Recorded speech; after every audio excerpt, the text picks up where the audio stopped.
Now is the season to have our noses well and truly rubbed in how the powerful see their place in the world and, which matters most, how they see our place in that world.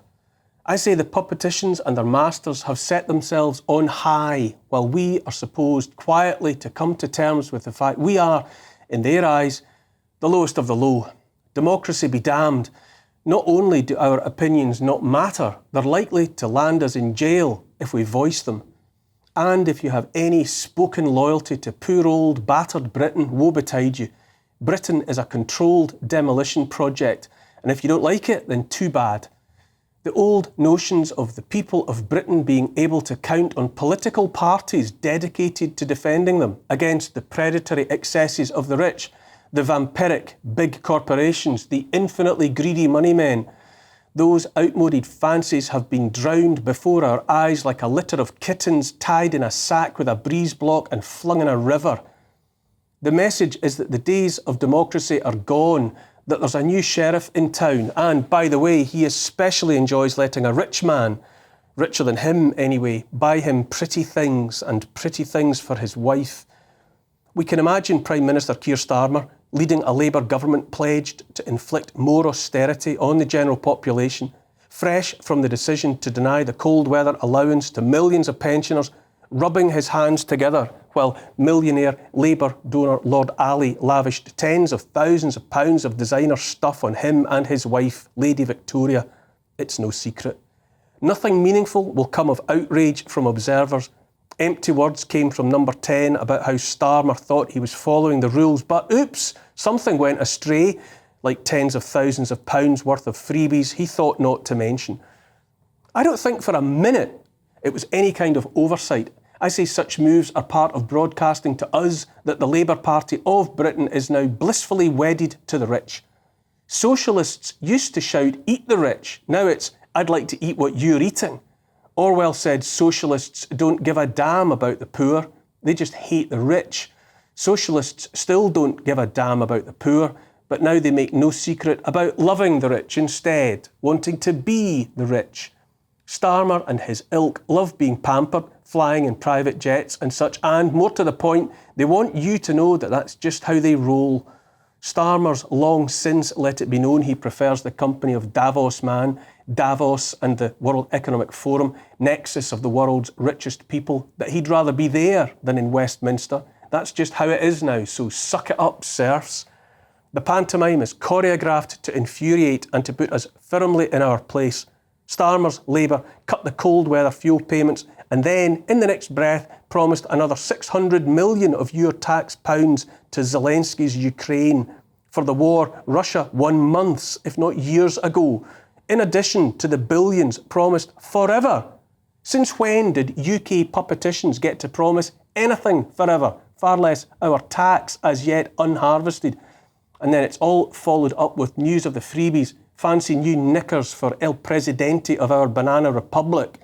This is not human beings being caught out. This is the anti-humans broadcasting that while they matter and deserve nice things for free, you don't matter.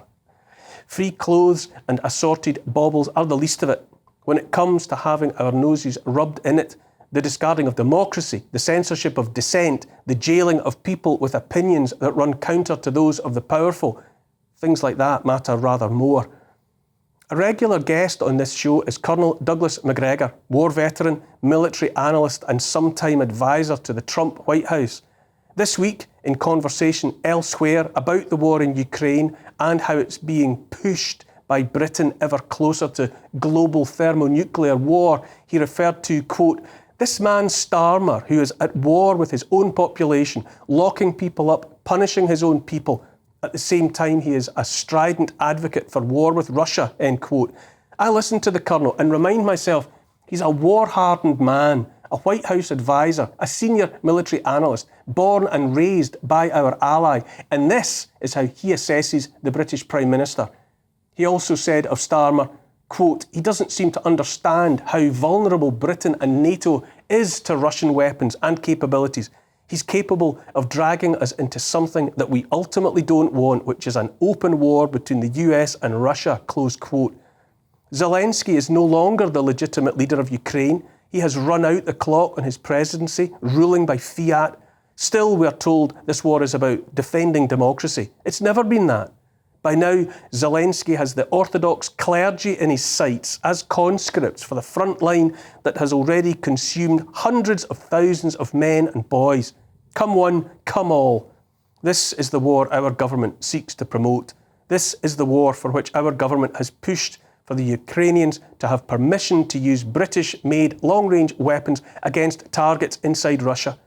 Those weapons can only be used effectively if the US and NATO let Ukraine use US satellites for getting them on target, a move Putin has long since described as a red line, the other side of which lies war between Britain, the US, NATO and Russia, a nuclear superpower. I grew up in a world where nuclear war was to be avoided at all costs for the sake of the billions who would be incinerated in such a conflict. I genuinely believe the hawks on both sides of the Atlantic are convinced nuclear war is not just survivable, but winnable. Let's at least give it a try, they seem to say. It's only Russia. They must be insane. But we, the people, are on our own in the middle of it all, while puppeticians serving the war machine play chicken with a nuclear superpower. As Sarah Connor says in Terminator 2, anybody not wearing 2 million sunblock is going to have a real bad day. Don't be too alarmed though. Whatever the fear porn says, those lining their pockets and filling their wardrobes with the latest threads, no nuclear war will never happen. After all this effort, the totalitarians have no intention of unleashing anything, real viruses or nuclear weapons that might spoil their day. That said, it's becoming abundantly clear from Westminster on down, from Washington on down, that the people are of no account in the pursuit of profit and power. Britain's plight under this Labour government, the party most committed to the suicide note that is the Green Agenda, Dafty Ed Miliband and so on, is only a part of a wider declaration of war by the powerful against the people. They won't risk the mushroom clouds. Why ruin the beaches and the manicured lawns inside the gated communities when, in this new dawn, all it takes is the detonation of the pagers in the pockets of your enemies? Why send an ICBM to ruin the skyline when you can send a personalised exploding message instead? If a few cars crash, or a few more kids die, or are blinded, who cares? Who cares about somebody else's kids far away? In the US, Robert Kennedy Jr., scion of the Democratic Party, has repeatedly lamented what has become of that particular entity, that which in his father's day, in his uncle's day, was the party of peace, the party of free speech, the party of freedom, full stop, the party vowed to protect the little guy from big business. He now blasts as the party of warmongers, the party of censorship, the party of surveillance. There you have it. The US Democrats are anti-democratic. The British Prime Minister is at war with his own people, throwing them in jail for protesting him and his policies. Our noses are rubbed in it over and over. Former Prime Minister Tony Blair was on radio this week. That man just refuses to go away. He made his own millions, tens of millions, hundreds, who knows, off the back of his betrayal of Britain and the British. And while he could just leave us all alone after the harm done, he follows us around like a bad smell attached to us by an invisible rubber band. He was actually pontificating about misinformation, the perils of. He had a line about how misinformation, quote, by misinformation, people can provoke hostility and hatred. And he also said, one thing I've learned over time is don't get involved in American politics. I find the brass nakedness of this, the attempts at humour, impossible to stomach.